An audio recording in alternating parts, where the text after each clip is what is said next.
Hello and welcome to my YouTube channel. My name is Ivan and I'm a commercial still life photographer. This video is a part of my online jewelry photography course in which I teach professional jewelry photography. So if you are into jewelry photography or commercial photography, please consider subscribing to the channel as I have many new videos coming soon. If you like this video, I will appreciate you hitting that like button, and you have the link to my online jewelry photography course in the description below. Enjoy the video and please let me know in the comments if there is anything that you would like to know regarding jewelry photography, and I will do my best to make some videos on the subject. Thank you for watching and see you in the next video. In the previous video, we learned about the lens and the limitation of diffraction. In this video, I will teach you two techniques for avoiding image sharpness degradation caused by diffraction. So we understand that closing the aperture down further than f8 will only degrade our image quality, and we will end up with photos that are not ideally sharp. So what can we do in order to have deep depth of field and maximum sharpness? Let's explore two techniques to achieve our goal. When we want to have highly detailed images, we need to use moderately closed aperture. In this section, I will teach you about two main techniques we can utilize in order to further control the depth of field. The first technique is taking advantage of using a tilt-shift lens. A tilt-shift lens, also called a perspective control lens, is a lens in which the optics can be tilted and or shifted. This changes the position of the lens in relation to the camera's image sensor, enabling us to alter the focus plane and have control of perspective, and even to increase the camera's resolution by shifting the lens and stitching multiple images into one. Using a typical lens, the plane of focus runs parallel to the sensor.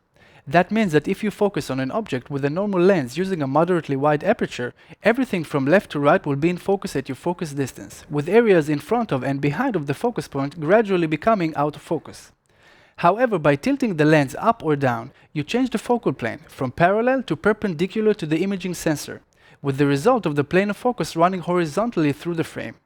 That means that everything from the front to the back of the image can be in focus even while using a moderately wide aperture, with areas above and below of the focus area gradually becoming out of focus. To demonstrate this, I have positioned the necklace on a table and positioned the camera relatively low to get a sense of depth. I focused the lens on the front element of the necklace. As you can see, the front element is nice and sharp, but the back of the necklace is quickly becoming out of focus due to the shallow depth of field. Even if I will use the maximum aperture settings, which is f32, it will still not provide the depth of field that is needed and will only degrade the image sharpness due to the effects of diffraction. By utilizing the tilting mechanism of the lens, I am able to alter the focus plane to run along the angle of the table and get the whole necklace sharp and in focus, while using an optimal aperture settings of f8. Using a tilt-shift lens is a great solution for taking pictures of jewelry items that are positioned on one focus plane, but it will still be limited. A tilt-shift lens only tilts the focusing plane. It does not increase the depth of field. It is very important to understand that the focus plane sits exactly on the necklace, which gives a sense that the whole image is in focus, when in fact it's actually not. We still use the same depth of field as before, only that we have changed the angle of the focus plane. It works nicely because the necklace is fairly thin and falls exactly on the focus plane, which sits on the surface of the table. In this case, everything that is arranged flat on the surface will be in focus. If we had, for example, an object that is thicker, it will not be fully focused anymore, because the depth of field is still shallow.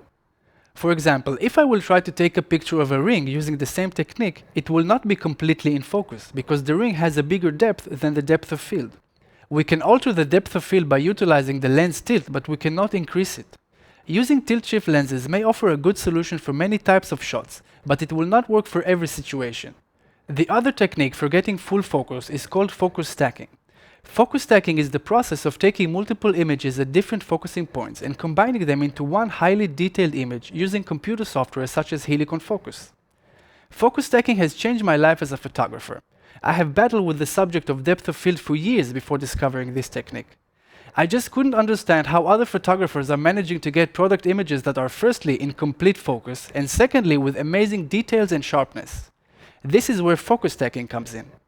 This technique enables us to use the sharpest aperture of our lens regardless of the amount of depth of field, taking multiple images of different areas of the object and stacking them together into one final shot. This is the ultimate technique for photographing close-up macro images, and it is widely used in areas such as product photography, insect photography, and of course jewelry photography. Focus stacking can be executed manually or automatically, and I will guide you through the entire process of focus stacking later on in the practical section of the course. For now, this will conclude the lenses section. Of course, if you have any questions on any of the subjects that I have covered in this section, please feel free to join me on the course's Facebook group, and I will do my best to clearly answer all of your questions. In the next part of the course, we will learn about the camera. I will see you in the next video.